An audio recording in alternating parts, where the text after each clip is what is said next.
Vamos a la política. ¿Cómo será la consulta ciudadana de unidad constituyente del sábado? ¿Quiénes podrán votar? ¿Qué recintos estarán habilitados como centros de votación? Para despejar estas dudas y también el ambiente en que se desarrolla esta consulta, estamos ya en contacto con Mauricio Morales, cientista político de la Universidad de Talca. Mauricio, ¿cómo estás? Muy buenas tardes. Hola Nicolás, ¿qué tal? Un gusto en saludarte. Ahora, bueno, hay un tema para todas las elecciones, digamos, pero elecciones, consultas ciudadanas, como se le quiera llamar, que es el de la participación. Se le ha preguntado a Yasna Proboste, Paula Narváez, Carlos Maldonado, por razones obvias, uno entiende, no se quieren aventurar con ninguna cifra de participación, porque claramente esto no es comparable a la última primaria legal que vivimos, digamos, en todo sentido. ¿Cómo ves tú lo que podría ser y cuál sería, me aventuro a preguntar eso, una participación exitosa, digamos, para el bloque? Mira, partiendo de la base de que la sumatoria de los militantes de todos los partidos que conforman unidad constituyente es cercana a las 155.000 personas, uno podría pensar que ese es el piso mínimo de participación que se podría esperar para los próximos comicios.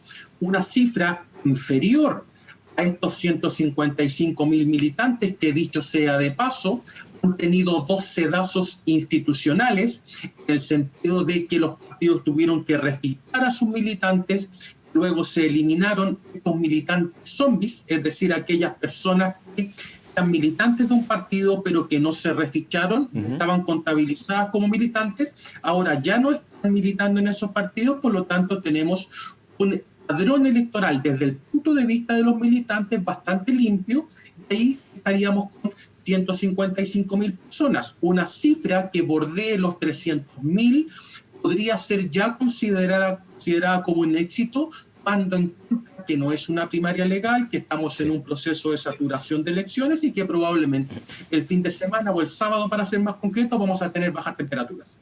Ese es un punto, porque recordemos un aspecto que es clave. ¿Quiénes pueden votar en la consulta ciudadana? Los militantes de los partidos de unidad constituyente. Los de otros bloques no pueden, si son militantes, si están inscritos, y los independientes, que es la gran mayoría, digamos, del padrón electoral en nuestro país. Ya con los militantes, como tú bien dices, si todos fueran a votar, 155.000 sería el piso, pensando en todos los militantes. Ahora, si vamos sumando los independientes, obviamente ya los números y la proyección de participación cambia, pero ese es el escenario. Militantes de unidad constituyente, independientes, son los que están llamados, claramente por supuesto, a votar en esta consulta ciudadana. Exactamente, porque se va a utilizar el padrón que se usó para las elecciones primarias de gobernadores regionales, en que Unidad Constituyente compitió en todas las regiones del país. Por lo tanto, es un padrón limpio desde la perspectiva de que militantes de otros partidos no van a figurar en ese padrón, y en consecuencia la participación solo puede estar compuesta de los militantes que acabamos de señalar, bordean los 155.000, sumando todos los partidos de unidad constituyente, a lo que se añaden los independientes. El gran desafío, por lo tanto, pasa por superar esa barrera psicológica de las 155.000 personas, con el fin de que la candidatura ganadora tenga por lo menos un respaldo del doble de esa cifra, con el fin de enfrentar las elecciones de aquí a noviembre con un piso mínimo de legitimidad que le permita ser competitiva para esas elecciones que se ven muy cuesta arriba para Unidad Constituyente, porque hoy por hoy está definiendo más el tercer o cuarto lugar, más que su paso a la segunda vuelta. Mauricio, vamos a entrar también a lo que es la proyección también en términos de las candidaturas, las precandidaturas en ese sentido, pero quiero llevarte también a lo que son las experiencias comparadas. ¿Es posible comparar esta consulta ciudadana con otras instancias similares? De hecho, los 3 candidatos a la unidad constituyente han señalado que esto es lo que se pudo hacer y esto es lo que había que hacer, porque independiente del número de cuántos vayan a votar el sábado, es mucho mejor que 4 personas a dedo eligiendo un candidato o una candidata. ¿Se pueden hacer comparaciones con otras instancias que ha tenido el bloque u otros bloques también? No podemos hacer una comparación directa con las primarias legales que en Chile han existido por lo menos desde el año 2013 en adelante. Hemos tenido 2 procesos de primarias legales para definir candidatos presidenciales, que son 2013, 2017 y 2021. Previo a ese periodo se realizaron algunas elecciones primarias llamadas convencionales, Sí. o no legales, si así lo queremos denominar, como la elección primaria del año 93 y del año 99. El año 93, Frei Lagos; el año 99, Lagos Saldívar, que convocó un buen número de personas y por lo tanto no tenemos una comparación temporalmente que sea definitoria para señalar si es que tuvimos una alta o una baja participación en 2021. Ahora bien, déjame abordar brevemente el segundo punto. Las elecciones primarias, Nicolás, es uno de los tantos mecanismos de selección de candidatos. El gran problema es que hoy por hoy se considera casi como el único mecanismo válido. Claro. Una primaria es un mecanismo tan válido como la nominación directa de los candidatos por parte de los partidos políticos o de las coaliciones. De hecho, Nicolás, perfectamente podría ocurrir, y con esto cierro, que si tú enfrentas como candidato una elección primaria en que vota poca gente y adicionalmente tienes una escasa distancia con respecto al que llegó segundo, es posible que en lugar de llegar fortalecido, llegues debilitado a esa primera vuelta presidencial. Eso es bien relevante, porque que finalmente también se va dando esto y planteándolo no solamente desde la mirada presidencial, sino también de algo que muchas veces queda en segundo plano, pero es aún más profundo y más peliagudo, digamos, los bloques, que es la negociación de la lista parlamentaria. Quien llega finalmente a ser la candidata o candidato también va a ser de alguna manera eventualmente el paraguas de esta negociación parlamentaria y ojo, en muy pocos días, porque en un par de días solamente hay que inscribir todo esto. Exacto, hasta el día 23 existe el plazo para que se inscriban los candidatos presidenciales junto con las listas al Congreso.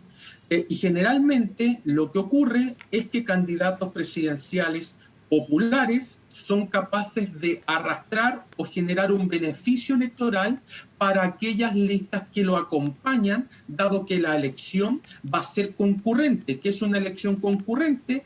Que en un mismo acto electoral se escogen autoridades, en este caso, de 3 niveles: presidente, congresistas y consejeros regionales. Sí. Que no se nos olviden los consejeros regionales, sí, que también van a ser electos en el mes de noviembre. Por lo tanto, si un partido tiene una candidatura presidencial débil, lo más probable es que tenga un resultado electoral a nivel parlamentario también débil, tal como ocurrió con la Democracia Cristiana en el año 2017, en que su candidata bordeó el 6%, si mal no recuerdo, de los votos, y el partido apenas consiguió 14 diputados. Por lo tanto, tomando esa experiencia, lo que ha evitado, por ejemplo, la Democracia Cristiana, es competir nuevamente sola y decidió abrirse a un proceso de primarias que, como decíamos recién, puede tener un efecto boomerang en caso de que vote poca gente y que la distancia entre el primero y el segundo sea muy escasa. Ahora, desde el análisis político electoral, un poco configurando y proyectando lo que podría ser el sábado cuando ya se tengan los resultados, ¿cómo ves a las 3 candidaturas, precandidaturas en este caso, para lo que es esta consulta ciudadana?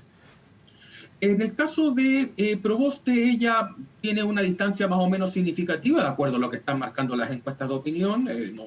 No tengo ni tú ni yo tenemos ninguna otra evidencia más que las encuestas de opinión que tenemos disponibles, y ahí hay una clara diferencia en favor de Proboste. Una sorpresa sería que Proboste perdiera esta elección, ya sea frente a Maldonado o frente a Narváez, como también sería sorpresa el hecho de que Proboste ganara por un margen muy estrecho.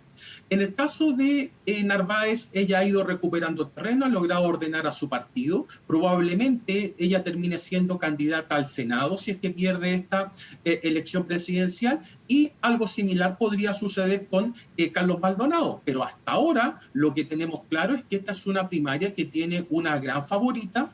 Se supone que no va a ser una primaria muy competitiva y por lo tanto el resultado parece ser un esperable, pero ya hemos tenido tantas sorpresas, Nicolás, que ni siquiera me atrevo a señalar que Proboste va a ganar a pesar de que las encuestas así lo estén mostrando. Claro, porque va a depender también, Mauricio, de cuántos van a votar. Lo decíamos, si fueran todos los militantes, estamos hablando de aproximadamente 155.000 personas, y obviamente que hay distintos partidos y distintas visiones y distintas preferencias sobre Carlos Maldonado, Yarna Proboste y Paula Narváez. O sea, no está nada escrito en ese sentido, solamente pensando en militantes, porque aquí cuando nos vamos a independiente, eso ya es una historia más compleja.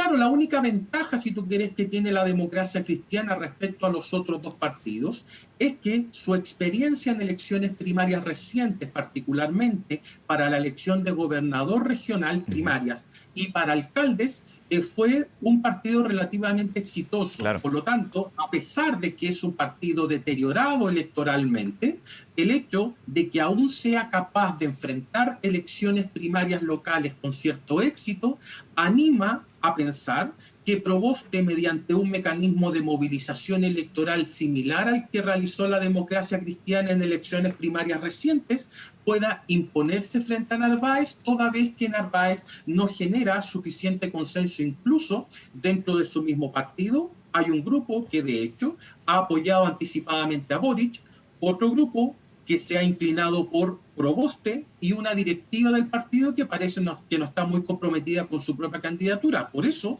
si es que Narváez se estrecha distancia, ya es un triunfo para ella, y si gana la elección, va a ser un triunfo netamente personal y no del Partido Socialista. Corrígeme si me equivoco, Mauricio, dentro de las particularidades que tiene la consulta ciudadana, a diferencia de la última, la que fue la primaria legal, aquí, por ejemplo, y estoy poniendo el caso, pero sería viable que alguna de las candidaturas, no quiero hablar de las candidatos, de las candidaturas o adherentes a las candidaturas podrían hacer, por ejemplo, propaganda o tratar de disuadir a electores el mismo día de la consulta ciudadana. Exacto. Esta es por poner un ejemplo para hacer las diferencias también. Sí, esta es una primaria que no está regulada por el CERVEL, por eso se denomina primaria convencional o consulta ciudadana. De hecho, el CERVEL sugiere que no se utilice el concepto de primaria, sino que el concepto de consulta. Por lo tanto, no está muy clara la aplicación de delitos electorales, dado que no es una primaria que esté ordenada bajo un paraguas legal y solamente está regulada por los partidos políticos que componen el pacto. Y esa es una gran debilidad, Nicolás, porque no sería descartable en un contexto como este que existan acusaciones de fraude y la única posibilidad que tienen los candidatos para resolver ese tipo de conflictos es recurriendo a una especie de tribunal compuesto por los mismos partidos políticos. Digamos, un tribunal calificador de elecciones, pero propio, autónomo de ellos. Exacto. Aquí no hay una de los mismos incumbentes, podríamos decir. Tal como la conocemos. Claro, de los mismos incumbentes. Y eso es lo que, dado el caso, esperemos no ocurra, por supuesto, podría ensuciar el proceso finalmente. Y de hecho, Nicolás, y con esto termino la parte más institucional, sí, dale. En un escenario ya extremo y catastrófico, un candidato o candidata podría desconocer el resultado, su partido también, y podría inscribirse el día 23 con un candidato propio, porque estas elecciones primarias no son vinculantes. Yo estaba pensando en el mismo, bueno, uno piensa en el mismo escenario, uno lo descarta, digamos, en la cabeza, porque para qué llegar a una consulta ciudadana entre los partidos con estas reglas que se autoimponen por no haber podido llegar a la primaria legal. Claro, pero ese escenario no es imposible, es poco factible, digamos, pero no es imposible. También para quienes nos ven hasta ahora entender cuáles son las particularidades, insisto, las características que tiene esta consulta ciudadana, a diferencia de procesos de primarias que ya hemos vivido, donde, por ejemplo, Jadwe Boric, finalmente Boric pasa, ahí quedó, o también en Chile Vamos con los 4 candidatos, pasa Sichel. Perfectamente podrían los 3 candidatos estar en la papeleta de noviembre. Algo que uno, yo insisto, no lo ve, digamos, pero no es imposible. No es imposible, y a eso no solamente se sumaría la nula posibilidad de que el pacto gane o siquiera avance una segunda vuelta, sino que también estaríamos hablando de una elección histórica en términos del número de candidatos presidenciales en competencia. Podríamos incluso, Nicolás, en ese escenario, alcanzar los 2 dígitos, cuestión que nunca se ha conseguido en ninguna elección presidencial en la historia del país. Y tenemos 32 personas que están buscando firmas para inscribirse como independientes. A esto hay que añadir lo que está sucediendo con el Partido de la Gente, que es de Parisi, Lorenzini, que todo indica que no van a llegar con una candidatura única, si es que llegan.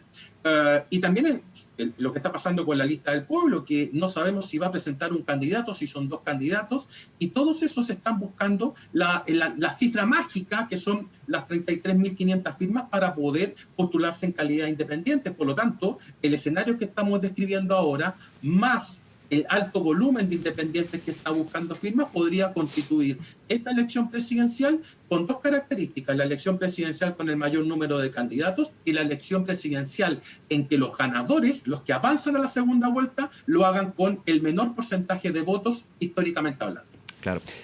Mauricio, dentro de este análisis te hago la pregunta, a tu juicio, para esta consulta ciudadana, me concentro en la consulta ciudadana, por supuesto, que estamos comentando desde el inicio. Aquí, ¿qué, a tu juicio, lo que más pesa? ¿El candidato o candidata, su programa o propuestas o el partido o partidos que representa?